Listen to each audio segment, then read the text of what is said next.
오늘 말씀을 잠시 또 나누도록 하겠습니다. 우리가 열왕기서를 계속 보고 있습니다. 이제 열왕기서가 거의 막바지에 이르렀거든요. 25장까지 있으니까 한 두 번, 오늘 말고 두 번 정도 남았어요. 열왕기서가.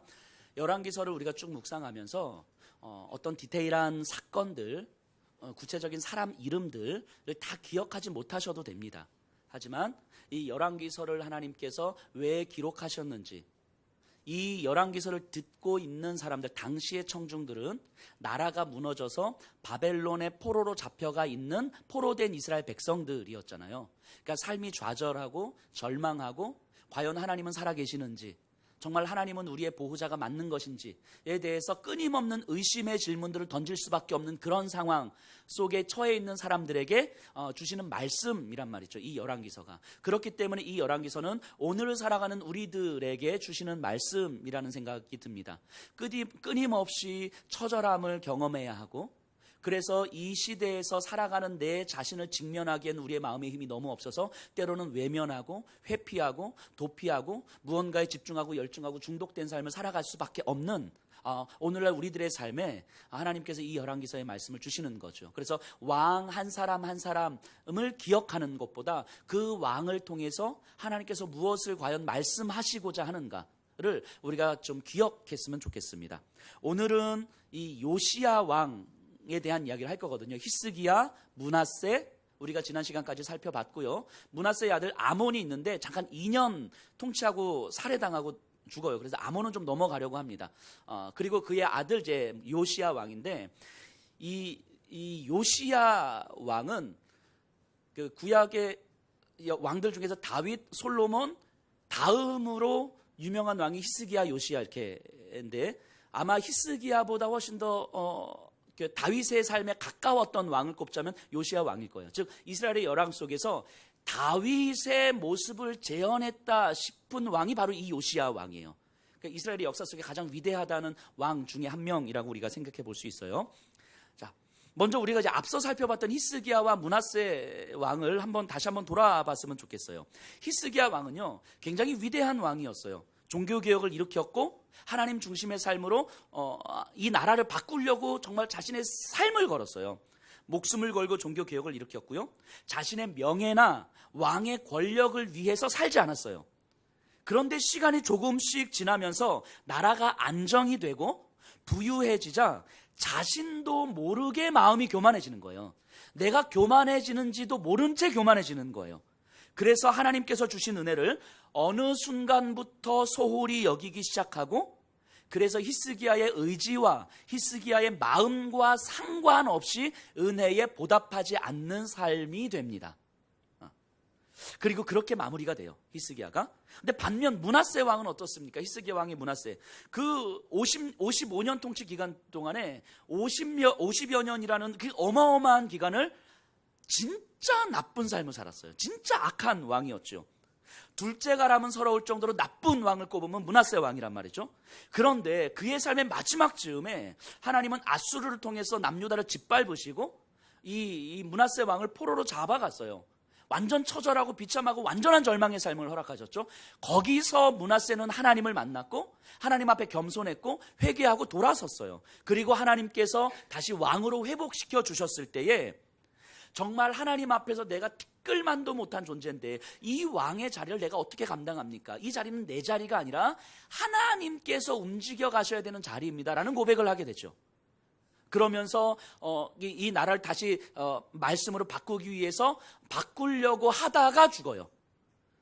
그러니까 므낫세는 이제까지 이 50여 년의 시간 동안에 이 왕의 자리에서 도대체 내가 무슨 생각으로 살아왔던가라고 가슴을 치면서 후회하고 다시 제대로 하나님 앞에 살아보려고 하다가 삶이 끝납니다. 자, 참 희한하죠. 이런 모습들을 보면서 평생을 의롭게 살던 히스기야의 마지막은 교만이었어요. 평생을 악하게 살던 므낫세는 겸손함으로 마무리가 돼요. 이게 참 희한한 일이죠. 히스기야가 좋게 마무리가 되면 좋겠고 므낫세가 나쁘게 마무리가 되면 우리의 마음이 시원할 것 같은데 그러지 않아요. 히스기야가 교만으로 마무리가 되고 므낫세가 겸손으로 마무리가 돼요. 자, 열왕기서를 통해서 우리에게 주시는 말씀은 분명한 것 같습니다. 아무리 의로운 사람이어도 의롭다 할 수 없으며 아무리 악한 사람이어도 악하다 할 수 없는 거예요. 우리가 볼 때는 의로워 보이고 좋아 보여도 하나님의 은혜에 기대어 살지 않으면 하나님 보시기에 교만이 되는 거예요. 우리가 볼 때 악해 보여도 하나님의 은혜에 기댈 수 있다면 하나님 보시기에는 의로움이 되는 거예요. 그러니까 우리가 쉽게 누군가를 판단할 수가 없는 거죠. 하나님의 시선이 무엇인지를 끊임없이 품을 수 있도록 훈련하는 과정, 이것이 바로 신앙이에요. 그러니까 우리가 볼 때 의로우냐 의롭지 않으냐, 우리가 볼 때 믿음이 좋으냐 좋지 않으냐, 이게 아니라 하나님은 과연 어떻게 보시는가, 그 하나님의 시선을 내 가슴 안에 품도록 끊임없이 몸부림치는 것이 신앙의 여정인 거죠. 평생을 악한 삶을 살았던 세리장 삭개오도 예수님은 의롭다 하셨어요. 가늠한 여인도 예수님은 의롭다 하셨고, 예수님 십자가 옆에 강도도 예수님은 의롭다 하셨어요. 우리는 성경을 통해서 삭개오를 받아주셨던 예수님, 예수님 옆에 강도를 받아주셨던 예수님을 다 알아요. 우리는 이해할 수 없지만 예수님은 그렇게 하신 거라고요. 우리는 의인이 아니라고 생각하고 악인이라고 생각하지만 예수님은 의롭다고 받아주셨다고요. 이 예수님의 시선을 내 가슴속에 품어가는 과정이 신앙의 여정인 거죠. 그렇기 때문에 하나님의 시선을 잃어버린 삶은 그 자체가 교만이에요. 하나님의 시선을 잃어버린 삶은 그 자체가 교만이라고요. 아무리 겸손해도 교만이라고요. 아무리 열심을 내도 교만이라고요. 이 열왕기서는 이걸 지금 우리에게 보여주고 있는 거죠. 하나님의 시선을 잃어버린 삶은 그 삶이 아무리 하나님을 향한 열심을 내고 아무리 종교개혁을 일으키고 아무리 내 생명을 걸고 하나님의 말씀을 지킨다 할지라도 그건 교만이라고 이야기하는 거예요. 그건 교만이라고. 하나님의 시선을 품고 내 가슴에 품고 이 땅을 살아가는 사람, 이 삶의 모습들을 사실은 하나님은 므낫세를 통해서도 보여주시고 또 여러 왕들과 사람들을 통해서도 보여주시는 거 아니겠습니까? 오늘 살펴볼 이 요시야 왕은요, 이스라엘 역사상 전무후무한 다윗의 시대를 구현한 종교개혁을 일으켰던 왕이에요. 하지만 이 위대한 일이 요시야 왕을 드러내는 것이 아님을 이제는 우리는 읽을 수 있어야 되는 거예요. 아, 요시야 왕이 이렇구나. 우리도 요시야 왕처럼 살아가자. 우리도 다윗처럼 살아가자. 우리도 아브라함처럼 살아가자. 이런 게 아니라는 걸 이제는 우리는 읽으셔야 되는 거예요. 그럼 요시야 왕을 통하여서 이 다윗의 시대를 구현할 만큼 이 종교개혁을 일으킬 수 있었던 요시야 왕이 근본적 힘이 무엇인지를 이제는 우리는 성경을 통해서 찾아봐야 되는 거예요. 그리고 그것을 우리의 구체적인 삶 속에서 한번 들여다봐야 되는 거죠. 적용시켜 봐야 되는 거 아니겠습니까? 자, 오늘 22장 1절 2절부터 한번 시작해 볼게요. 요시야가 왕 위에 오를 때에 나이가 8세라 예루살렘에서 31년간 다스리니라. 그의 어머니 이름은 여디다요 보스갓 아다야의 딸이더라. 요시야가 여호와 보시기에 정직히 행하여 그의 조상 다윗의 모든 길로 행하고 좌우로 치우치지 아니하였더라. 자, 요시야가 8세의 왕이 됩니다. 그런데 8살의 왕이 된 요시야가 다윗의 길로 행했고 좌우로 치우치지 않았다, 이렇게 이야기합니다. 자, 우리가 상식적으로 생각을 해보세요. 8살 된 아이가 왕이 됐어요. 어떻게 다윗의 길로 행하고 좌우로 치우치지 않, 어떻게 이럴 수가 있겠습니까? 실제로 지금 요시야가 왕이 됐을 시대를 한번 생각해 보세요. 그 시대, 히스기야 왕 마지막 15년부터 시작한다고 할지라도 므낫세 왕이 50년, 므낫세가 막판에 종교개혁 회심하고 종교개혁을 조금 일으켰다 할지라도 그거는 하다가 말았던 거고, 그러니까 히스기야 왕의 마지막 15년과 므낫세의 50년, 그 다음에 아몬의 2년, 대략 한 67년 정도가 이방신을 중심으로 하는 질서였어요. 이스라엘 나라가 여호와로부터 멀어져 있는 질서였다고요. 그러니까 그냥 어떤 이방 신상들이 세워졌다가 아니라 사람들의 기본적인 사고방식, 삶의 습성들 자체가 그냥 그렇게 되어 있었어요. 대략 67년여를 그렇게 지냈단 말이죠. 그리고 그 위에 8살 된 요시야가 왕이 됐어요. 이 요시야가 하나님 중심의 삶으로 이 나라를 바꾸어 가기란 불가능한 거예요. 요시야는 그런 걸 배워본 적이 없을 거라고요. 왜냐하면 문화 자체가 그랬으니까. 그러니까 이 8살 된 요시야가 다윗의 길로 행하였다, 좌우로 치우치지 않았다라고 했을 때는 뭔가 다른 게 있었을 거예요. 즉 요시야가 아니라 그의 어머니가 됐든지 아니면 그 주변에 있었던 그 어떤 제사장이 됐든지 누군가가 다윗의 통치를 가르쳤고 어렸을 때부터 가르쳤을 것이고 하나님의 말씀을 가르쳤을 것이고 이 이스라엘의 왕의 자리가 어떤 자리인지를 끊임없이 가르쳤을 거예요. 자, 어머니의 이름을 한번 보세요. 22장 1절 후반부에 그의 어머니의 이름은 여디다요. 여디다라고 합니다. 이 여디다는 여디디야의 여성형 명사거든요. 여디디야가 남성형 명사고 여디다가 여성형 명사예요. 자, 여디디야가 누구의 이름입니까? 솔로몬의 이름이죠. 솔로몬의 이름이 여디디야예요. 이 여디디야는 사랑을 받은 자라는 의미잖아요. 그러니까 이 여성형 여디다, 그의 어머니, 그러니까 그의 어머니는 아마 신실한 사람이었지 않았을까 하는 생각이 듭니다. 그래서 그 어머니에 의해서 또는 그 옆에 제사장들에 의해서 충분히 요시아는 어렸을 때부터 교육을 받았을 거예요. 그 문화 속에서 일제시대 속에서 한글 교육을 끊임없이 받았던 것처럼 그 이방 신상의 문화적 질서 속에서 여호와 하나님의 말씀을 끊임없이 교육을 받았을 거예요. 그렇게 누군가 하나님 중심의 질서를 가르치지 않았으면 사실 그렇게 될 수가 없거든요. 근데 이 시대도 마찬가지 아닙니까? 우리 다음 세대들에게 누군가가 하나님의 말씀을 끊임없이 가르쳐주지 않으면 이 시대 아이들이요 하나님 중심으로 살 수가 없어요. 이거는 불을 보듯 뻔한 거죠. 왜냐하면 이 시대 자체가 그러지 않기 때문에 누군가가 끊임없이 하나님의 말씀을 가르쳐줘야 되고 하나님 중심의 삶을 가르쳐주지 않으면 우리 아이들은 하나님 중심의 삶으로 자라날 수가 없는 거예요. 어쨌든 그렇게 자라면서 시간이 지났어요. 그러면서 8살에 왕이 됐고 왕이 돼서 시간이 지나면서 요시아의 종교개혁이 진행이 됩니다. 자, 그런데 이제 우리가 좀 성경을 좀 잘 보면 열왕기하 22장과 역대하 34장이 이제 같은 장면이거든요. 근데 열왕기서의 장면과 역대기의 장면이 좀 달라요. 종교개혁을 일으키는데 그 순서도 다르고 연대도 달라요. 그래서 이제 열왕기서가 이렇고 역대서가 이렇고 하나씩 비교하면서 이렇게 다르구나. 왜 이렇게 기록했지? 이거를 살펴보고 싶지만 이거 살펴보면 오늘 예배 안 끝날 것 같아서 그래서 그러면 살펴보다가 우리 성도님들 짜증 낼 것 같아서 지난 시간에 제가 제 설교 영상을 모니터링하면서 살짝 놀랐어요. 지난 시간 제가 설교를 1시간을 했더라고요. 성도님들이 너무 집중해서 들으셔서 제가 그렇게 했는지 잘 몰랐어요. 오늘도 기대하시죠. 자, 근데 이게 다 비교하기에는 시간이 너무 많이 걸릴 것 같아서 좀 정리해서 제가 좀 말씀드리도록 하겠습니다. 자, 일단 역대하 34장을 한번 가서 볼게요. 역대하 34장.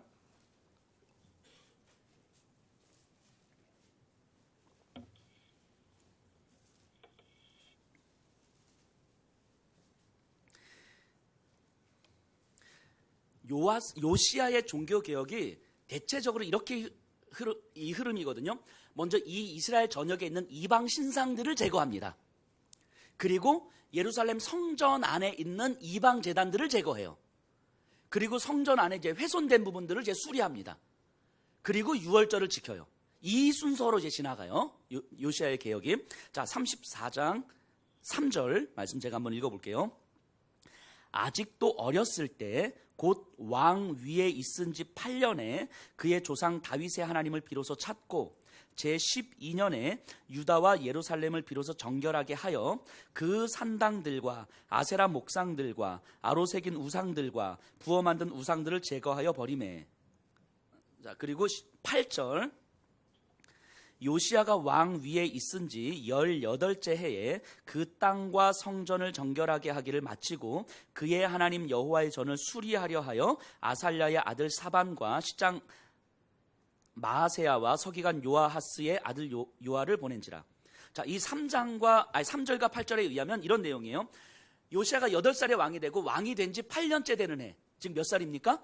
16살 때. 16살 때 비로소 다윗의 하나님을 찾고, 이 말은 뭐냐면 8살 때 왕이 돼서 이제 계속 하나님에 대해서 배웠을 거예요. 그리고 16살쯤 됐을 때에 이제 내가 이 나라의 왕으로서 이제 온전한 통치권을 발휘해야 되겠다. 그럼 이 나라를 다윗이 다스렸던 나라처럼 어떻게 이 나라를 다스려야 될 것인가에 대해서 이제 정말 굳은 결심을 하고 마음을 먹었다는 이야기예요. 다윗을 찾고, 그래서 그것들을 계속 전략을 짜고 어떻게 해야 되는지 방향을 잡았겠죠. 그리고 제 12년에 왕이 된 지 12년에 요시아가 몇 살 때? 20살 때. 20살 때 유다와 예루살렘을 비롯한 모든 이방 신상들을 제거했다고 이야기하는 거예요. 그러니까 20살 때부터 본격적인 종교 개혁이 시작된 거예요. 그래서 이방 신상들을 제거하고 예루살렘에 있는 이방 제단들을 제거하고, 그리고 나서 이제 훼손된 성전을 수리해야 되겠다라고 마음을 먹은 거예요. 이때가 언제라고요? 18째 때 되는 해, 즉 요시야가 26살 때 이제 뭔가 이렇게 대충 이루어내고 성전을 수리하려고 했던 거예요. 그러다 14장 14절에 무리야가 여호와의 절에 헌금한 돈을 꺼낼 때에 제사장 힐기야가 모세가 전한 여호와의 율법책을 발견하고 성전을 수리하려고 이제 성전을 뒤집고 이 헌금 넣는 통을 이제 딱 뒤집고 이렇게 하는데 그때 하나님의 율법책이 발견이 된 거예요. 이때. 그러니까 종교 개혁은 요시야의 20살 때부터 시작이 되고 있었고, 그리고 한참이 진행된 다음에 26살 되는 해에 이제 성전을 수리하려고 하는 그때의 율법책을 발견한 거예요. 요시야가. 그리고 율법책을 발견하면서 요시야의 개혁의 방향이 바뀌어요. 이 자세한 건 우리가 좀 이따 한번 살펴볼 거예요. 근데 그러니까 요시야의 종교 개혁은 율법책을 발견하기 전과 후가 방향이 좀 달라져요. 율법책이 발견되고 그리고 요시야의 종교 개혁이 좀 다시 탄력을 받고 6월절까지 이어집니다. 그러니까 요시야의 종교 개혁이 이렇게 진행이 되는 거예요. 자, 그런데 다시 열왕기서로 좀 돌아와서요. 열왕기서는 이 순서를 이렇게 막 섞어버리는 거예요. 그 22장 3절 가서 보세요. 열왕기하 22장 3절. 요시야 왕 18째 해에 왕이 무슬람의 손자 아살리아의 아들 서기관 사반을 여호와의 성전에 보내며 이르되, 자, 그 열왕기하는 종교개혁이 시작되면서 바로 3절부터 시작해요. 18째 되는 해 성전 수리를 하려고 했다 이거예요. 그러니까 열왕기하만 보면 18째 해 되는 해 26살 때 성전 수리로부터 시작해서, 근데 그때 율법책이 발견되고 율법책이 발견되면서 이방 신상들을 제거하고 예루살렘 성전을 정결케 하고 그리고 6월절까지 지켰구나, 이렇게 이해가 되거든요. 열왕기서를 읽으면. 근데 실제로는 그런 순서가 아니고 이방 신상들을 제거하고 20살 때부터 이렇게 정결하고 성전을 정결케 하고 그리고 26살 되는 해에 성전 수리를 하려고 할 때 율법책이 발견된 거예요. 순서가 이렇게 되는 것입니다. 그래서 이 열왕기하만 보면 이 순서를 우리가 못 잡기 때문에 역대기의 도움을 받아서 이 순서를 한번 잡아본 거예요. 열왕기서의 저자가 이렇게 쓴 이유는 분명히 있을 텐데 어쨌든 우리가 이제 열왕기서를 읽으면서 이런 부분들을 헷갈리시면 안 돼요. 그래서 이런 부분들을 좀 잘 순서대로, 왜냐하면 이 순서가 갖는 의미가 있거든요. 자, 그럼 다시 한번 이제 요시야의 종교 개혁을 처음부터 한번 찾아볼게요. 자, 요시야는요 배운 대로 종교 개혁을 하고 있었어요. 히스기야가 했던 방식대로, 또 그에 앞서 요아스 왕이 했던 방식대로 이방 신상들을 제거하고 예루살렘 성전을 정화했어요. 이게 당시에 어떤 일까지 있었냐면 열왕기하 23장 7절 가서 보세요. 열왕기하 23장 7절.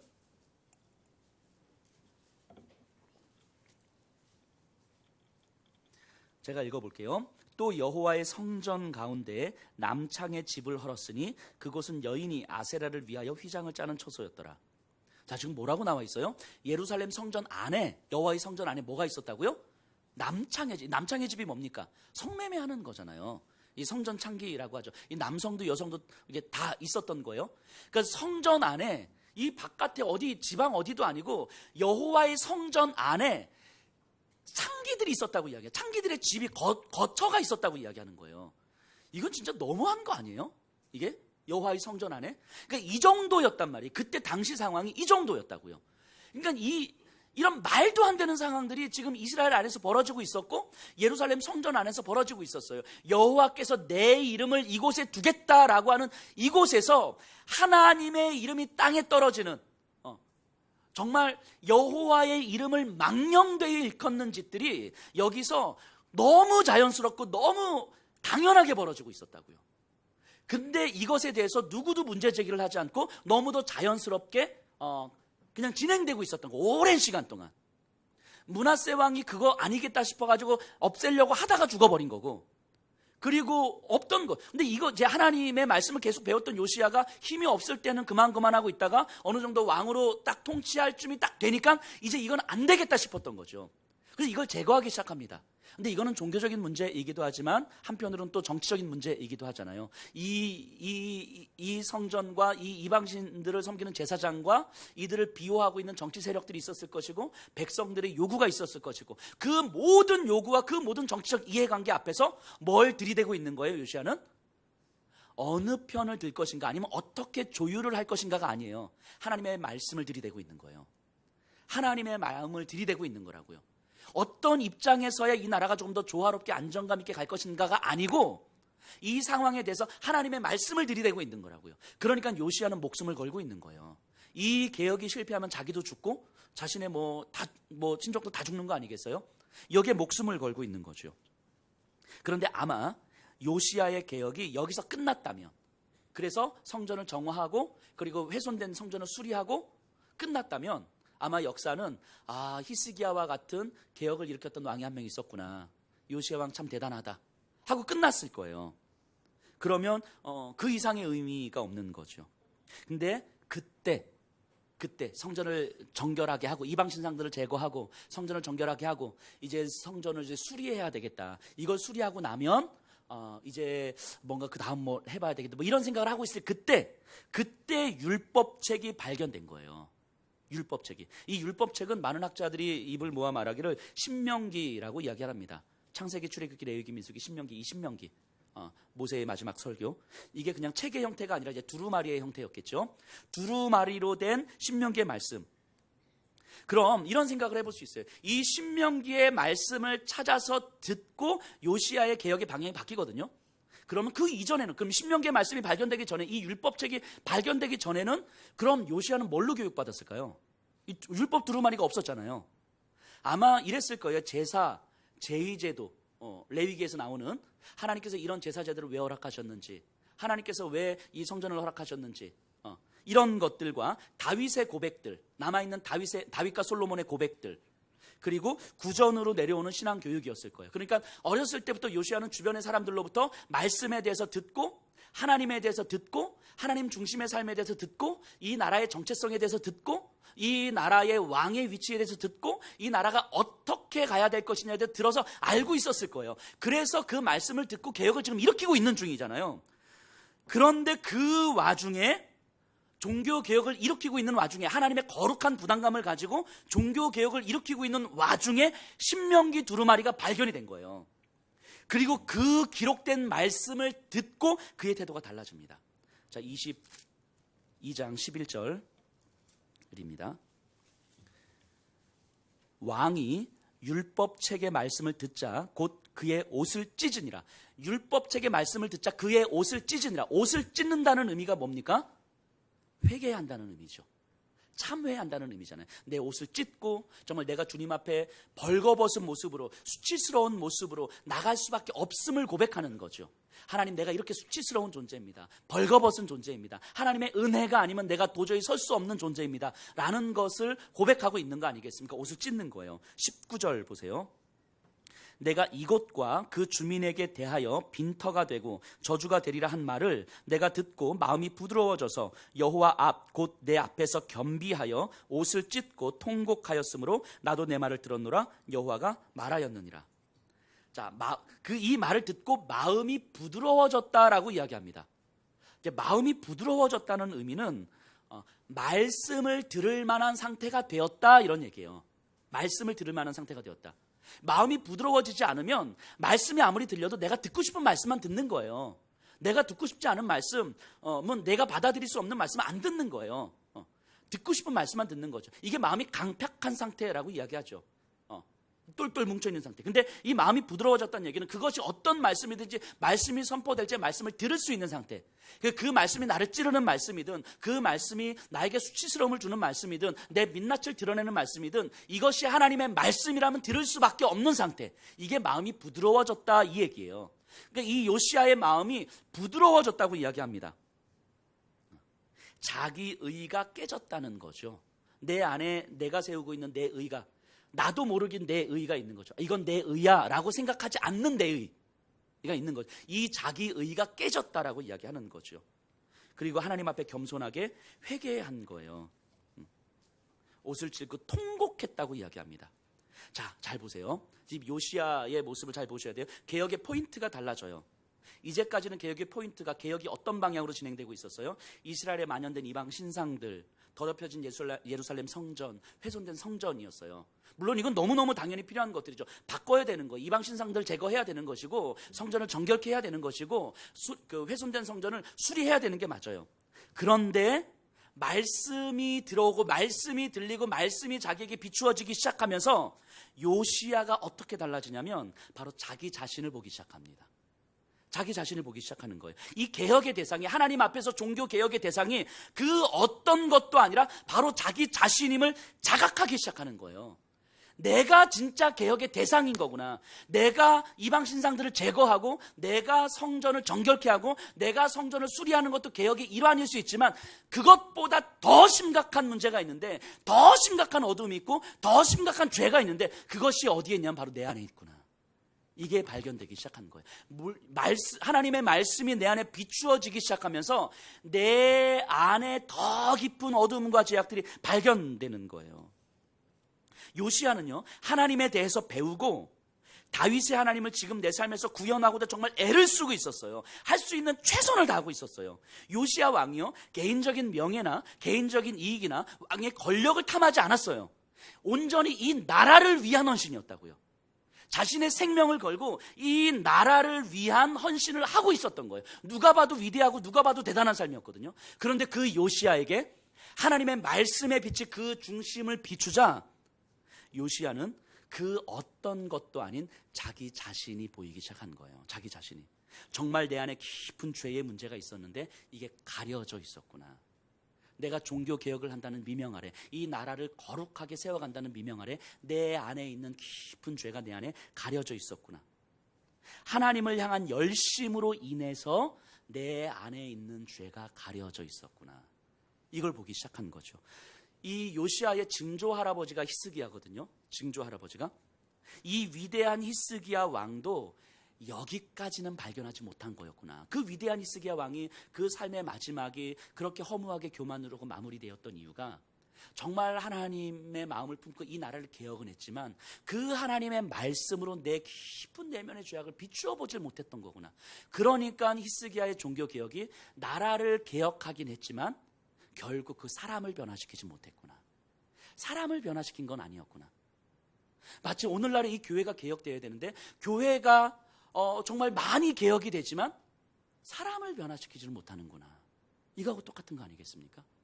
교회가 많이 수평적 리더십으로 만들어져 가지만 사람을 변화시키지는 못하는구나.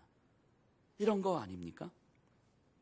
내가 하나님을 위해서, 이 나라를 위해서 무언가 열심히 하는 것보다 그저 말씀 앞에서 겸손하게 듣는 것이 전부일 수 있겠구나. 그 말씀을 깊이 전부로 듣지 못하고 있는 내 안에 자기 의가 결국은 내 죄를 가리고 있는 거겠구나. 이걸 깨달은 거죠. 우리가 흔히 하는 말들이 있잖아요. 우리가 자녀들에게 이렇게 많이 그런 이야기 하죠. 야, 너 그거 나 좋자고 하는 거야? 야, 그거 엄마 좋자고 하는 거야? 그거 아빠 좋자고 하는 거야? 그거 너를 위해서 하는 거잖아. 라고 말할 때 그 말은 나 좋자고 하는 게 맞는 것 같아요. 진짜로. 나 좋자고 하는 게 맞는 것 같아요. 야, 내가 나 좋자고 이렇게 정말 이렇게 열심히 일해? 나 니들 먹여 살리려고, 이 가족 먹여 살리려고 진짜 열심히 일하는 거, 이게 나한테 뭐 떨어지는 거 있는 것 같아? 라고 말할 때 그 나 좋자고 하는 게 맞는 것 같아요. 실질적으로 나에게 오는 이익은 없을 수 있어요. 하지만 내 영향력이 드러나는 거죠. 나를 드러내고 싶은 거죠. 지금 이렇게 여기 계신 분들 중에서 한 55분이 지금 씩 웃으셨어요. 지금 웃으셨어요. 뭐 찔리시는 건 아니죠? 그러니까 이런 거 정말 의도는 나 좋자고 하는 거 아닌 거 맞아요. 의도는 나 좋자고 하는 거 맞아. 근데 나도 모르는 나 좋자고 하는 그것이 있는 거죠. 요시야가 자기 좋자고 종교개혁을 한 거 아니었어요. 근데 자기도 모르는 자기 의가 있는 거죠. 말씀이 자신의 내면을 깊이 비추기 전에는 발견할 수 없었던 그 자기의. 그러니까 자기도 모르고 있었던 거예요. 나는 순수하게 하나님을 향해서 헌신하고 있는 것이고, 나는 순수하게 이 나라를 세우기 위해서 헌신하고 있는 것이고, 나는 내 생명도 걸 수 있는 준비가 되어 있다고 스스로 하나님을 향하여서 자신을 드렸어요. 근데 말씀이 자신의 깊은 내면을 비추자 그 안에 도사리고 있는 깊은 어둠이 보이기 시작하는 거죠. 그 안에 도사리고 있는 자기 의가 보이기 시작하는 거죠. 기독교 역사에서 최고의 지성이라고 손꼽히는 그 아우구스티누스, 이제 어거스틴이라고 불리는 그 아우구스티누스의 고백록이라는 책이 있어요. 혹시 아직 안 읽어보신 분들은 이 고백록이라는 책은 반드시 읽어보셔야 돼요. 그 예수님을 믿는 사람이라면 평생에 최소한 2-3번은 읽어보셔야 될 책입니다. 꼭 읽어보셨으면 좋겠고요. 근데 그 고백록에 보면 이런 구절이 있습니다. 그러므로 나는 제 자신과 더불어 싸우고 있었고 내 자신에 의하여 분열되어 있었습니다. 이 싸움은 다름 아닌 내 의지를 상대로 일어난 싸움이었습니다. 그 싸움의 원인은 내 안에 있는 죄였습니다. 자, 어거스틴이 어떤 사람입니까? 평생을 진리를 추구했던 사람이에요. 진리를 추구하려고 했는데 기독교 안에서는 발견이 안 되니까 다른 종교도 갔다가 결국 다른 종교에서 발견될 수가 없어서 기독교밖에 없어서 돌아왔거든요. 그런데 이 기독교 안에서도 진리가 자기에게 깨달아지질 않는 거예요. 하나님 앞에 눈물로 매달리고 막 통곡하고 호소하면서 하나님 언제까지 나를 버려두실 거냐고, 하나님 나에게 이 진리의 말씀을 깨닫게 해주시고 이 땅을 창조하신 하나님의 진리가 나를 다스리도록 해달라고. 그래서 어떻게 하면 내가 진리를 깨달을 수 있겠냐고. 내가 금식을 하면 되겠습니까? 내가 고행을 하면 되겠습니까? 내가 내 자신의 모든 것들을 다 내어주면 되겠습니까? 돈을 다 헌신하면 되겠습니까? 하나님, 내가 도대체 어떻게 해야 이 진리가 깨달아집니까? 평생을 씨름했던 사람이잖아요. 근데 그 평생을 이 진리를 찾고자 씨름했던 이 어거스틴이 했던 고백이 무엇입니까? 결국 싸움의 대상은 내 안에 있었습니다. 내가 무언가를 해서 얻어낼 수 있는 것이 아니고, 하나님 앞에 나를 다 들여서 뭔가를 해낼 수 있는 것이 아니고, 내 안에 깊이 도사리고 있는 이 죄를 발견하지 못하면 진리를 찾을 수가 없음을 고백하고 있는 거죠. 하나님의 말씀이 내 안에 비추어져야 내 안에 깊이 있는 어둠과 죄의 문제를 바라보게 되고, 이 문제와 싸울 때 내 안에 진리가 있음을 깨닫게 되는 거죠. 어거스틴의 고백록 다른 곳에서는 이렇게 이야기합니다. 사람들이, 똑똑한 사람들이 이 세상도 보고 이 시대도 바라볼 수 있지만 정작 자신의 내면은 바라볼 수 없습니다. 이렇게 이야기를 해요. 요시야 왕은 여기까지 성찰을 한 거예요. 율법책을 발견하면서 여기까지 성찰한 거예요. 율법책이 발견되지 않았으면 그냥 종교개혁하고 끝났을 거거든요. 근데 율법책이 발견되면서 여기까지 성찰이 된 거죠. 말씀이 우리에게 들린다는 것은 이런 의미예요. 말씀이 우리에게 주일날 이렇게 우리가 설교를 들으시는 이유가 이런 거예요. 목사 설교 좀 하네. 오늘 은혜 받았어요. 이런 게 아니고, 이 말씀이 우리 안에 비추어야 되는 거예요. 그리고 내 안에 있는 깊은 내면의 어두움을 비추어 볼 수 있어야 되는 거예요. 잘 생각해 보세요. 우리는 말씀이 없어도, 말씀의 빛이 우리에게 비추이지 않아도 하나님을 위해 살 수 있어요. 우리는 말씀의 빛이 우리에게 비추이지 않아도 하나님을 위해서 살 수 있어요. 교회를 위해서 얼마든지 헌신할 수 있어요. 정말 희생적으로 섬길 수 있어요. 하지만 말씀의 빛이 우리 안에 비추이지 않으면 내 안에 깊은 어둠을 볼 수가 없어요. 그래서 말씀의 빛이 우리에게 비추이지 않으면서, 말씀이 우리 안에 있는 깊은 어두움과 싸움을 하게 하지 않으면서, 우리가 하나님을 향하여서, 교회를 향하여서 정말 헌신할 때 우리는 이런 모습들이 가능해지는 거예요. 진짜 겸손하게 겸손한 나를 드러내는 거예요.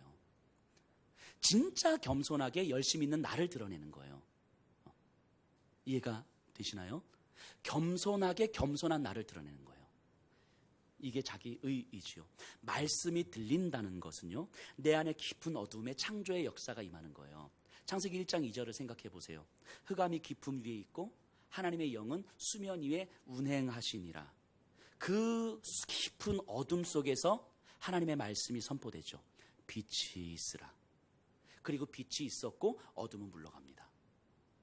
이게 말씀의 창조적 능력이에요. 그 말씀이 내 안에 깊은 어둠과 상처와 두려움을 비추는 거예요. 말씀에 빛이 없는 내 안에 깊은 어둠 가운데 나도 모르게 덮어두고 있었던, 그래서 이 정도 열심이면 될 것 같다고 생각했던 요시야가 그랬던 것처럼, 요시야 정도의 열심을 가지고 살아왔던 우리에게 말씀의 빛이 우리에게 비춰지면서 내 안에 깊은 어둠이 있었음을 확인이 되는 거예요. 그리고 그 빛이 비추임으로 말미암아 그 어둠과 상처와 두려움이 우리에게 쫓겨나가는 그 경험을 하게 되는 거예요. 그래서 그 말씀을 붙들고 우리 안에 있는 어둠과 싸움을 하게 되는 거죠.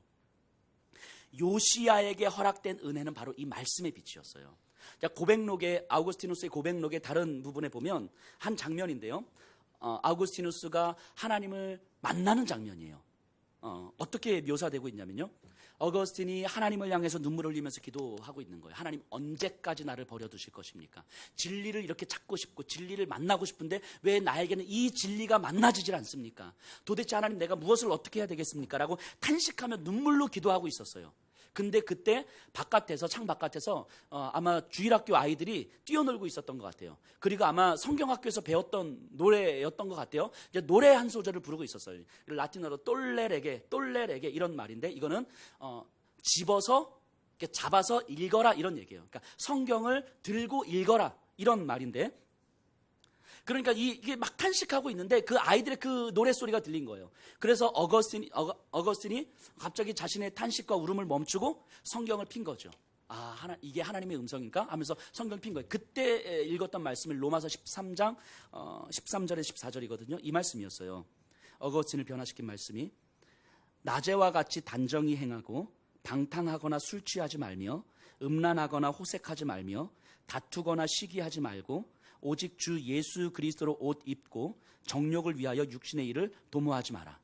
이 말씀이었어요. 이 말씀이 어거스틴을 바꾼 말씀인 거죠. 어디서 바뀌었겠습니까? 이 말씀이 들어오기 시작하는데, 이제까지 내가 하나님 무엇을 해야 됩니까? 어떻게 해야 됩니까? 무엇을 해야 이 진리를 내가 만날 수 있습니까? 라고 탄식하며 눈물을 흘렸던 어거스틴에게 하나님 이렇게 말씀하신 거예요. 예수 그리스도로 옷 입고 말씀하신 거예요. 예수 그리스도로 옷 입고. 어거스틴에게 이 말씀이 비추어지기 시작하면서 예수 그리스도로 옷 입는 건 내가 할 수 있는 게 아니잖아요.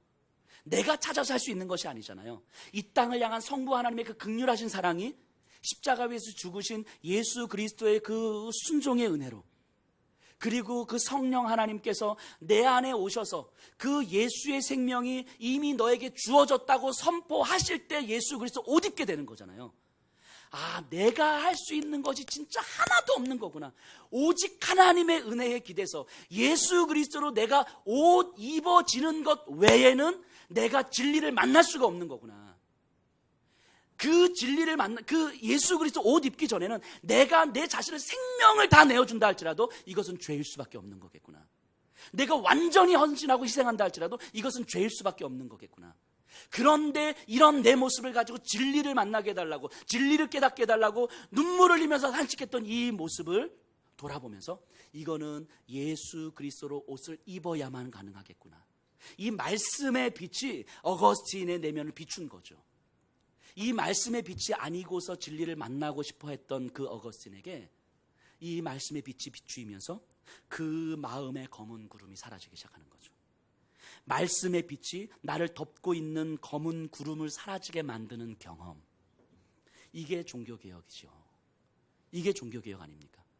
마틴 루터나 존 칼빈이나 스빙글리나 15세기, 16세기의 종교개혁을 일으키셨던 분들이 성경을 보니까 이거 틀렸네, 카톨릭교회 틀렸네, 당신들 틀렸습니다, 이렇게 이야기한 거 아니에요. 그분들이 말씀 앞에서 진리를 추구하면서 그러다 어느 순간 말씀의 빛이 자신을 비추기 시작하는 거예요.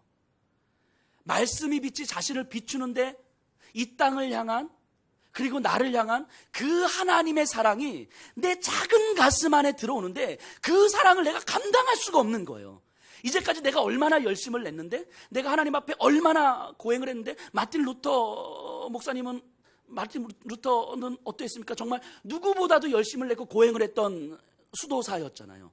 근데 그 하나님의 사랑이 내 작은 가슴 안에 깊이 파고 들어오는데 내 가슴이 그 사랑을 감당할 수가 없는 거예요. 그 하나님의 사랑 앞에 완전히 무너진 거죠. 그 하나님의 사랑 앞에 완전히 무릎 꿇은 거죠. 이게 하나님의 사랑이고, 이게 믿음이고, 이게 복음인데, 그 하나님의 사랑 앞에 내가 완전히 무릎 꿇을 때에 내가 뭘 할 수 있다고 하나님 앞에 그렇게 이야기하고 그렇게 소리를 내고 그렇게 움직였던가. 정작 중요한 건 내 안에 깊은 어둠이었는데, 그 깊은 사랑을 깨닫지 못했던 이 작은 가슴이었는데, 그 사랑이 이 가슴에 막 파고드는 거예요. 근데 이 가슴이 그 사랑을 감당할 수가 없어요. 그래서 하나님 앞에 무릎 꿇고 눈물밖에 흘릴 게 없었던 거죠. 그렇게 하나님을 만나고 그렇게 성경을 보고 그러면서 이 죽어갔던 교회에, 이 죽어가는 이 시대에 하나님의 이 사랑이 임하기를 간절히 원한 거죠. 그래서 일어났던 것이 종교개혁 아닙니까? 그냥 이거 틀렸으니까 당신들이 이거 고치십시오, 이런 게 아니었어요. 말씀의 빛이 내 안에 깊이 들어와서 그 말씀의 빛으로 내 안에 깊은 어둠을 보게 하시고, 그리고 그 어둠을 봤을 때 그 나를 향한 하나님의 그 긍휼하심이 내가 감당할 수 없을 정도로 커서 그 앞에 그저 무릎 꿇고 눈물 흘리고 그냥 하나님 이럴 수밖에 없는 자신을 보게 되는 거예요.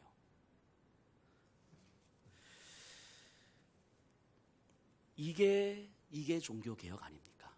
이게 개혁되어야 될 모습 아닙니까? 우리 역대하 34장 다시 한번 가서 볼게요. 그 결과가 어떻게 되는지. 34장 33절인데요.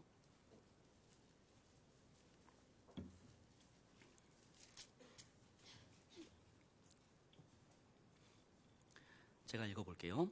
이와 같이 요시야가 이스라엘 자손에게 속한 모든 땅에서 가증한 것들을 다 제거하여 버리고 이스라엘의 모든 사람으로 그들의 하나님 여호와를 섬기게 하였으므로 요시야가 사는 날에 백성이 그들의 조상들의 하나님 여호와께 복종하고 떠나지 아니하였더라.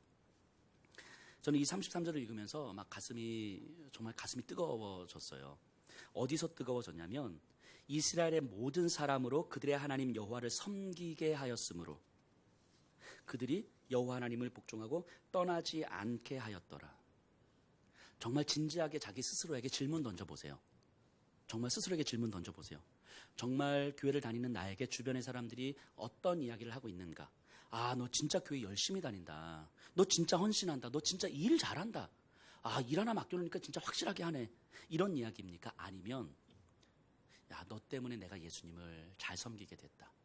너 때문에 내가 예수님을 떠나면 안 된다는 걸 내가 알았어. 이런 이야기를 듣고 있습니까? 지금 요시야 왕이요, 모든 백성으로 하여금 하나님을 섬기게 했고 그 모든 백성들이 하나님을 떠나지 않도록 했다고 이야기하는 거예요. 아, 요시야 왕을 통해서 개혁이 이루어졌고 성전이 정결이 됐고 그래서 이제 우리가 하나님 믿으면 되겠구나, 이제 우리가 이렇게 살면, 이런 게 아니고 요시야 왕을 보면서 하나님을 섬긴다는 것이 무엇인지를 알게 됐고 요시야 왕을 보면서 하나님을 떠나면 안 되는구나라는 것을 깨달았다는 거예요. 여러분들은 어떻습니까? 누군가가 우리를 보면서 내가 당신을 보면서 진짜 예수님을 섬긴다는 것이 어떤 것인지 알게 됐고 당신을 보니까 내가 예수님을 떠나면 안 될 것 같습니다, 이런 이야기를 듣고 있습니까? 아니면 일 잘한다는 이야기를 듣습니까? 열심 낸다는 이야기를 듣습니까? 말씀의 빛을 경험하지 못하면 열심히 한다, 일 잘한다, 이런 말을 들을진 모르지만 나로 인하여서 예수님을 잘 믿는 것이 무엇인지, 이제는 예수님을 떠나지 않을 거라, 이런 말을 못 들어요. 내 말씀이 내 안에 비추이지 못하면, 그래서 내가 내 안에 깊은 어둠을 하나님의 말씀의 빛으로 싸우면서 하나님을 섬기는 삶을 살아가지 않으면, 내 안에 정작 변화되는 이 개혁의 움직임들이 이루어지지 않으면 이 열심을 내고 칭찬은 받을 수 있지만, 우리가 주변의 사람들에게 칭찬도 받고 인정도 받을 수 있지만 우리로 인하여서 예수 그리스도를 섬긴다는 것이 무엇인지를 누군가도 못 배운다고요.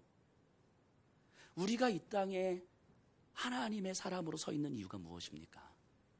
이 땅의 교회들이 그리스도의 공동체로 있는 이유가 뭐예요?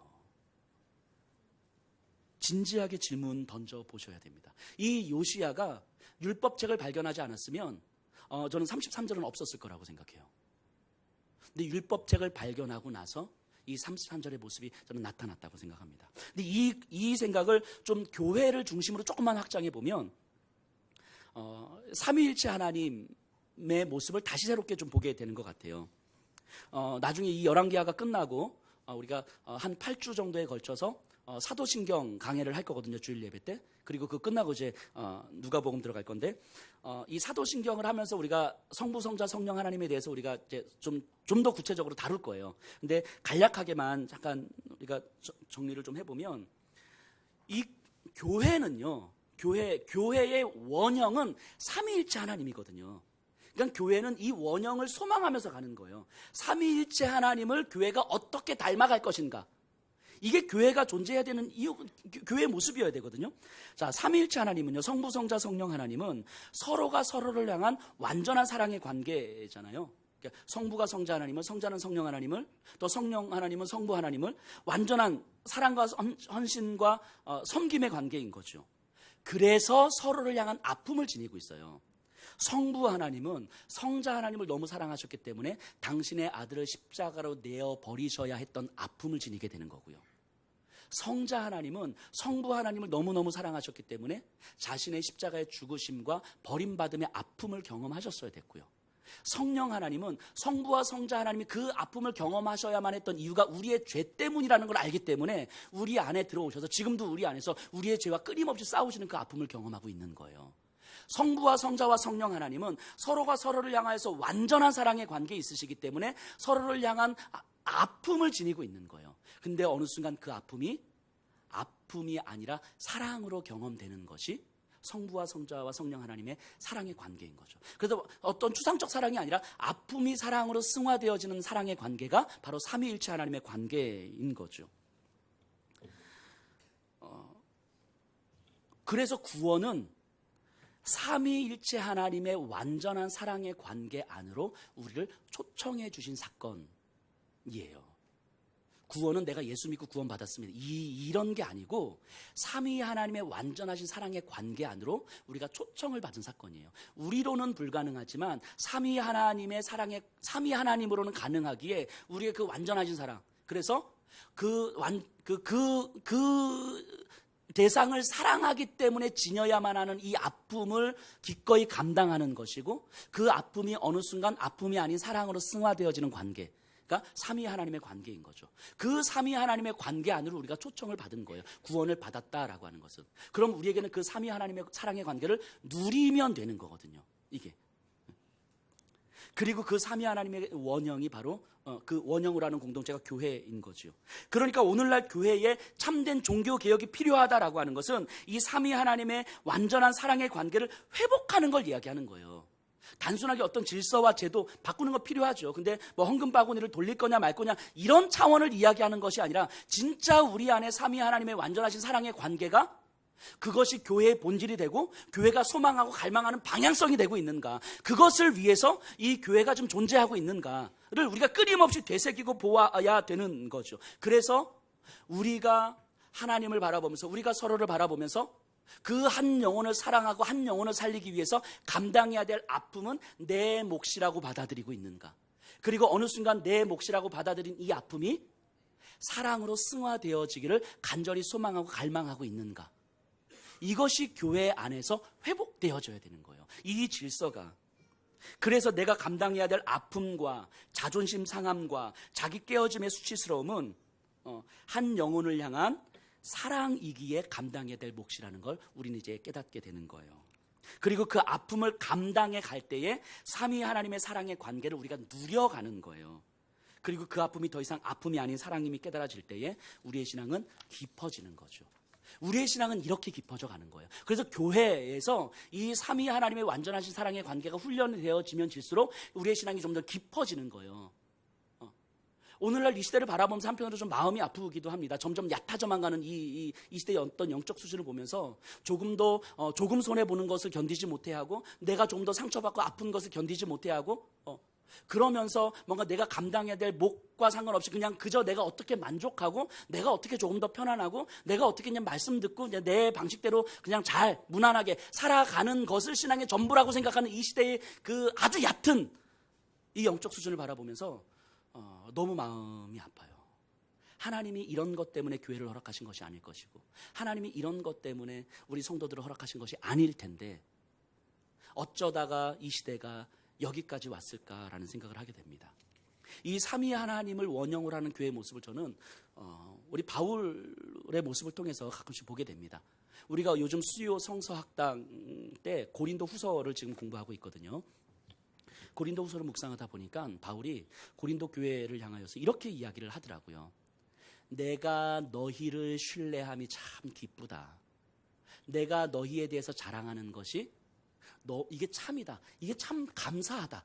이런 얘기를 해요. 근데 사실 고린도 교회 성도들이 문제들이 많았잖아요.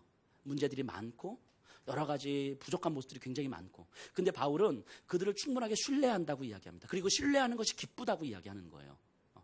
그 소위 말해서 목회자와 성도와의 관계잖아요. 사도 바울과 고린도 교회의 관계가. 근데 이 서로를 바라보면서 때로는 사도 바울을 향해서 손가락질도 하거든요. 스승을 향하여서 당신이 진짜 사도 맞아? 이렇게 배신까지 하거든요. 그런데 그들을 바라보면서 내가 너희를 신뢰함이 참 기쁘다라고 이야기를 합니다. 어떻게 이런 고백이 가능할까?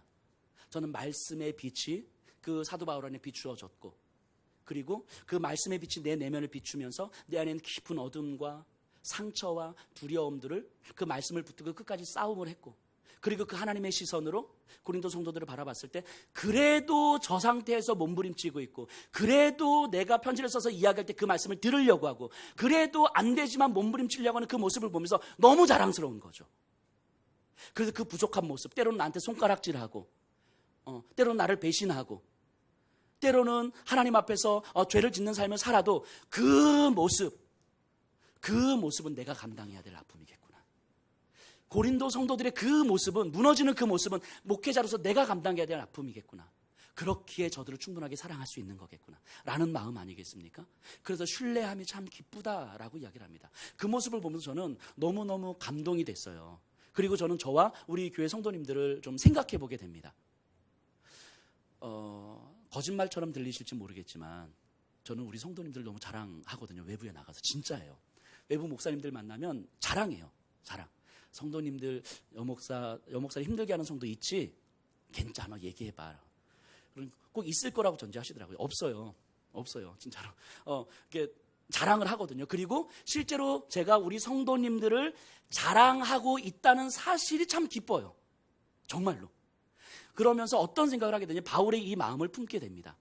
바울이 그냥 사람들이 좋아서가 아니에요. 우리 성도님들이, 절대 무시하는 건 아닌데, 우리 성도님들이 잘해서가 아니에요. 부족한 모습 그대로, 무너지는 모습 그대로, 막 전화가지고 목사님 어떻게 그러실 수가 있어요? 하는 모습 그대로, 그 모습 그대로 충분하게 사랑 가능한 거구나라는 것을 깨닫기 시작하는 거예요. 조금씩. 사도 바울이 고린도 성도들을 바라보면서 갖는 마음이 이런 마음 아니겠습니까? 삼위일체 하나님을 원형으로 하는 교회가 내가 감당해야 될 아픔과 내가 감당해야 될 근심과 내가 감당해야 될 이 수치스러움, 이거는 그냥 저를 사랑하기 때문에 감당해야 될 내 몫이고, 그리고 저를 사랑하기 때문에 이 아픔이 사실은 어느 순간 사랑으로 승화될 수 있겠구나. 이것이 소망이 되는 거죠. 이것이 갈망이 되는 거죠. 근데 이것이 내 힘으로는 되지 않으니 정말 삼위일체 하나님께서 예수평화교회를 세워주시고 삼위일체 하나님께서 저와 우리 성도들을 세워주셨으면 그 삼위일체 하나님의 그 완전하신 사랑이 우리 안에 갈망이 되게 해주십시오. 그러니까 우리 성도님들이 조금 더 만족스럽고 이 정도면 됐지 하는 삶을 저는 못 보는 거잖아요. 그래서 집사님 그렇게 살면 안 됩니다. 이렇게 그냥 편하게 사는 모습을 제가 잘 못 보는 거잖아요. 왜냐하면 성도님들이 조금 더 하나님 앞에 서야 되고, 성도님들이 조금 더 삼위 하나님의 이 마음을 품어야 되고, 성도님들이 감당해야 될 아픔이 있다면 그건 다른 누구의 문제도 아니고 내가 감당해야 될 아픔이라는 것을 스스로 깨닫고 이것을 하나님 앞에서 몸부림쳐야 되기 때문인 거죠. 이래야 내가 깊어지는 거잖아요. 이래야 내가 성장하는 거잖아요. 그래서 목회자가 우리 성도님들을 자랑하고 신뢰하는 것이 기쁘고, 그리고 그 상황 속에서 내가 감당해야 될 아픔과 자존심 상함이 있다면 그건 그냥 삼위 하나님의 관계 속에서 내가 감당하면 되는 거예요. 사랑하니까. 근데 역도 마찬가지인 거죠. 우리 성도님들도 마찬가지인 거죠. 여목사를 바라보면서 부족하고 연약하고 힘들지만 그저 사랑하기 때문에 성도님들이 감당해 주셔야 되는 거죠. 그리고 성도님들 스스로도 마찬가지인 거죠. 서로가 서로를 바라보면서 때로는 부족하고 때로는 연약하고 때로는 아닌 것 같고, 그럼에도 불구하고 저 지체를 사랑하기 때문에 거기에서 감당해야 될 아픔은 내가 감당하면 되는 거죠. 그리고 이 감당하는 아픔과 감당하는 수치스러움이 삼위 하나님께서 그러셨던 것처럼 사랑으로 승화되기를 간절히 소원하는 거죠. 간절히 갈망하는 거죠. 그래서 내 기도가 간절해지는 것이고, 그래서 내 기도가 정말 절박해지는 것이고, 하나님 내 힘으로는 안 되니 정말 삼위일체 그 하나님께서 내 안에 역사하셔서 하나님 내 안에 그 사랑의 관계를 누리게 해주십시오. 그리고 예수평화교회가 그 완전한 사랑의 관계를 모델로 해서 갈망하게 해주십시오. 이게 우리에게 필요한 종교개혁 아닙니까? 우리 한 사람 한 사람에게 필요한 종교개혁이고 이 교회에 필요한 종교개혁이고 이 시대 한국 교회에 필요한 종교개혁 아니겠습니까? 이 삼위일체 하나님의 사랑을 갈망하지 못한다면 교회가 있어야 될 이유가 없는 거예요. 그건 교회가 아닌 거예요. 제가 극단적으로 말씀드리는 게 아니라 이게 진짜이기 때문에 그건 교회가 아닌 거예요. 삼위 하나님의 사랑의 관계를 모델로 하지 않는 교회가 어떻게 교회일 수 있습니까? 하나님은 우리를 교회로 허락하셨고 하나님은 우리를 성도로 허락하셨어요. 그래서 그 사랑의 관계 안으로 우리를 초청해 주신 거죠. 이 사랑을 우리가 누리면서 가자고. 저는 저와 이 자리에 계신 분들이 함께 그 사랑의 관계를 누리셨으면 좋겠습니다. 그래서 깊어지는 우리의 삶이 되기를 간절히 소원합니다. 우리 다 같이 찬양하겠습니다.